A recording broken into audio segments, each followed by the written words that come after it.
इस चित्र को देखें जिसमें एक किशोर शिवलिंग से भावपूर्वक लिपटा हुआ है और पीछे खड़े भगवान शिव उस किशोर के प्राण हरने को उद्यत यमराज पर प्रहार कर रहे हैं। श्री राम के युग से पहले मार्कंडेय नाम का एक लड़का था जिसकी आयु केवल 16 वर्ष थी। यही किशोर आगे चलकर चिरंजीवी महामुनि मार्कंडेय के रूप में प्रसिद्ध हुआ।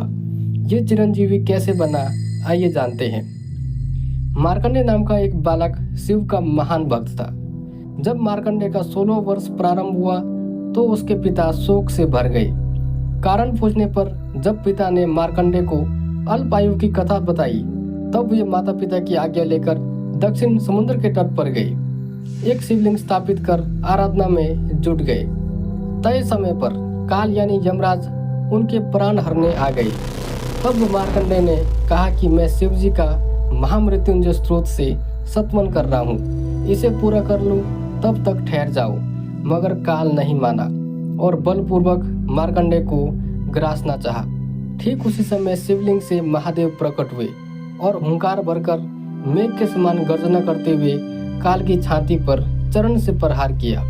इसी घटना के बाद शिव जी का नाम कालांतक पड़ा, क्योंकि उन्होंने काल का अंत कर न केवल मार्कंडेय के प्राणों की रक्षा की बल्कि उनकी भक्ति से प्रसन्न होकर उन्हें सर्वदा के लिए काल मुक्त कर दिया, यानी कि उसे अमर होने का वरदान दे दिया। यमराज की मृत्यु हो गई। बाद में विष्णु से लेकर अग्नि तक सभी देवताओं ने भगवान शिव से प्रार्थना की कि यमराज को पुनर्जीवित किया जाए, क्योंकि यम के बिना कोई भी धर्म काम नहीं कर सकता। भगवान शिव ने यम को पुनर्जीवित किया।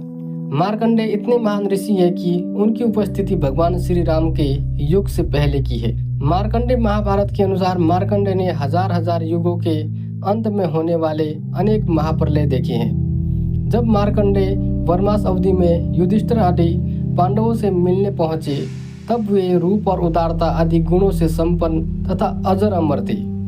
वे बूढ़े होने पर भी ऐसे दिखाई देते थे मानो 25 वर्ष के तरुण हो। महर्षि मार्कंडेय को पुराणों में अष्ट चिरंजीवियों में से एक माना गया है। यहाँ सार यह है कि भगवान अपने भक्त को बचाने के लिए किसी भी हद तक जा सकते हैं। यह भगवान वही थे जिन्होंने यम को धर्म का कार्य सौंपा था, लेकिन उन्होंने अपने छोटे से भक्त को बचाने के लिए स्वयं यम को मार डाला। इसीलिए कहते हैं अकाल मृत्यु वो मरे जो काम करे चंडाल का, काल भी उसका क्या करे जो भक्त हो महाकाल का। हर हर महादेव, जय महाकाल।